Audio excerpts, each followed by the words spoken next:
शुरू अल्लाह के नाम से जो बड़ा मेहरबान निहायत रहम करने वाला है। अस्सलाम वालेकुम।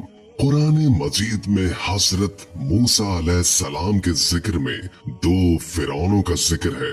एक वो जिसके जमाने में हजरत ईसा अलैहिस्सलाम पैदा हुए और उसके घर में परवरिश पाई, और दूसरा वो जिसके पास आप दावत और बनी इस्राइल की रिहाई का मुतालबा लेकर पहुंचे और जो आखिरकार गर्क हुआ।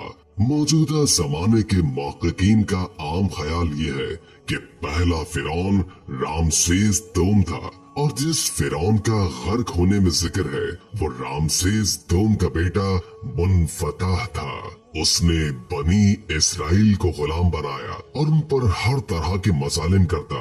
1491 कब्ल मसीह में जब फिरौन मिस्र ने मूसा और उनकी कौम का पीछा किया कि उन्हें खत्म कर दे, और अचानक मूसा अलैहिस्सलाम के आगे एक ऐसा मकाम आया कि आगे सिर्फ समंदर था और पीछे फिरौन का लश्कर, भागने का कोई रास्ता मौजूद न था। दोस्तों, उस वक्त अल्लाह ताला ने हजरत मूसा अलैहिस्सलाम को हुक्म दिया कि अपना असाए मुबारक को समंदर पर मारो।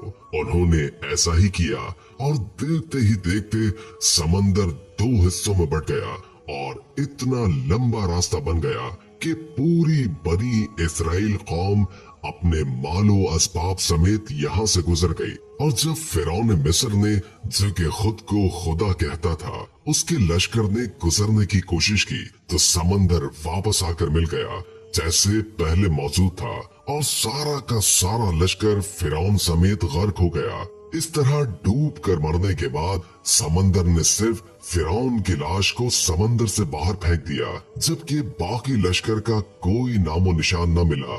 यूं आहिस्ता आहिस्ता वक्त गुजरता रहा। मिस्रियों में से किसी शख्स ने साहिल पर पड़ी उसकी लाश को पहचान कर उस वक्त के फिरौन के दरबार में बताया तो फिरौन की लाश को महल पहुंचा दिया गया। दरबारियों ने मसाला लगाकर उसे पूरी शान शौकत और एहतराम से ताबूत में रखकर महफूज कर लिया।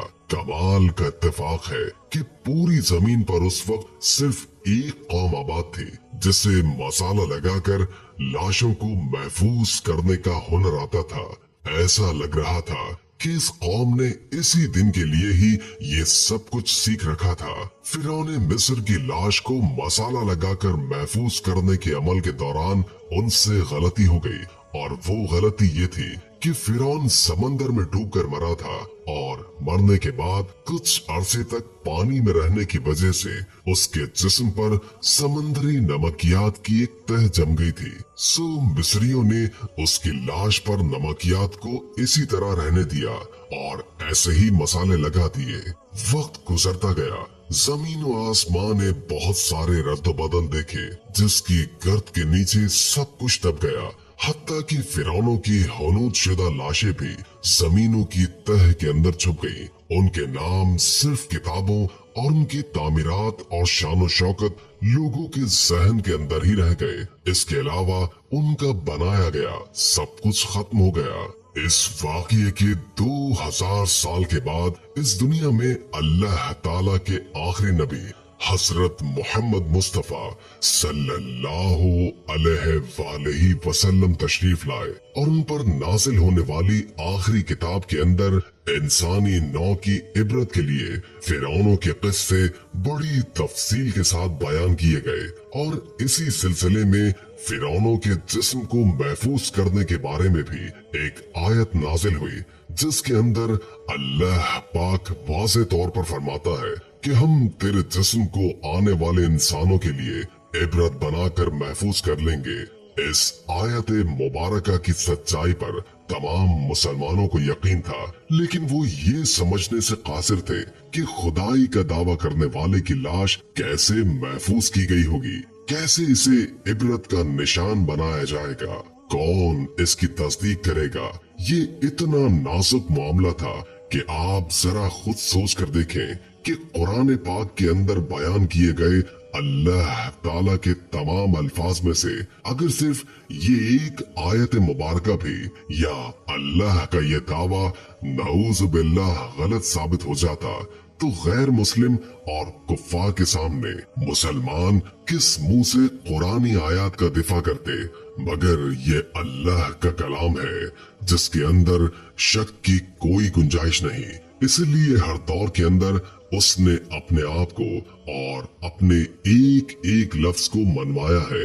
1871 में मिस्र से ताल्लुक रखने वाले गरीब और मामूली चोर अहमद अब्दुल रसूल को फिरौनों की हनूद शुदा लाशों की तरफ जाने का खुफिया रास्ता मिल गया।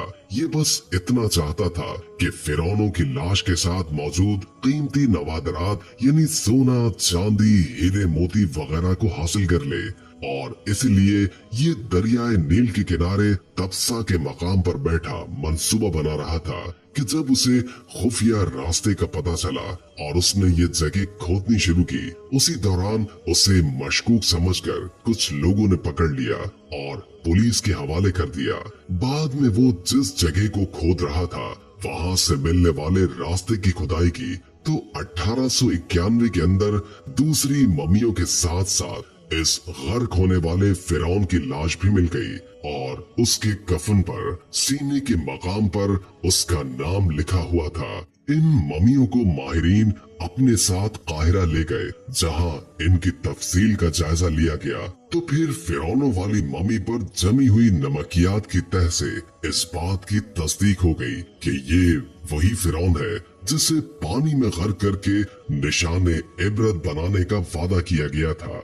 पूरी दुनिया में खलबली मच गई। इसकी तस्दीक के लिए पूरी दुनिया के आसारे कदीमा के माहिर और साइंसदान मिस्र की तरफ चल पड़े।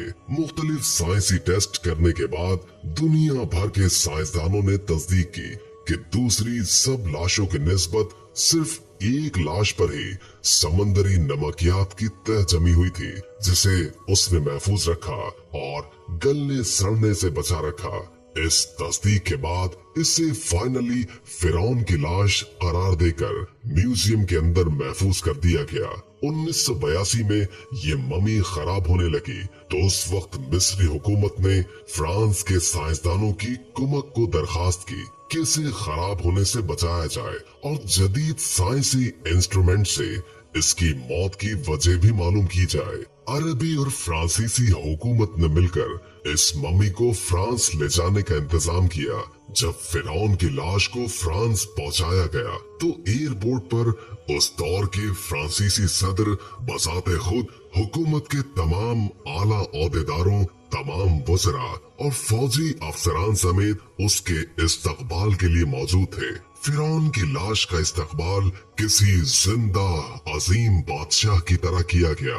फौजी दस्तों ने उसे सलामी दी और उसकी मम्मी को माहिर डॉक्टरों की टीम के हवाले कर दिया गया। उस टीम के सरबरा डॉक्टर मोरिस काबोय जो मजहबी तौर पर क्रिश्चियन थे। जब माइक्रोस्कोप टेस्टों के जरिए मम्मी के तमाम आज़ा का बारीक बीनी से जायजा लिया गया तो मालूम हुआ कि उसकी लाश और उसके जिस्म के अंदर समंदरी जर्रात अभी तक मौजूद हैं। यानी ये कंफर्म है कि इसकी मौत समंदर में डूबने की वजह से ही हुई थी, क्योंकि समंदरी पानी के अंदर ही इस कदर नमकियात पाई जाती हैं।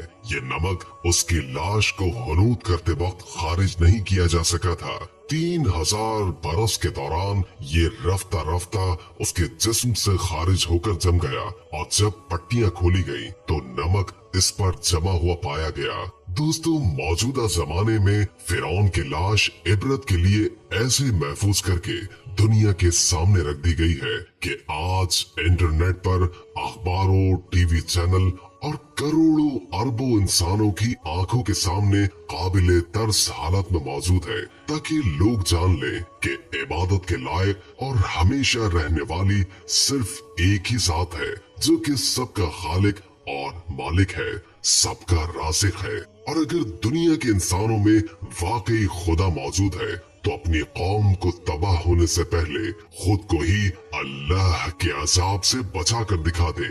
अल्लाह से दुआ है कि वो हमें हर किस्म के फितने से महफूज बनाकर हजरत मोहम्मद सल्लल्लाहु अलैहि वसल्लम और अहले बैत का मोहब्बत करने वाला बनाए, आमीन। उम्मीद है कि आज की वीडियो आपको अच्छी लगी होगी। अगर वीडियो अच्छी लगी हो तो लाइक करके हमारे चैनल को सब्सक्राइब कर दीजिए और बेल आइकॉन को क्लिक कर दे ताकि आपको हमारी नई आने वाली वीडियोस का पता चलता रहे। अगर जिंदगी रही तो एक और वीडियो के साथ इंशाअल्लाह हाजिर होंगे। अभी हमें इजाजत दीजिए। अल्लाह हाफिज।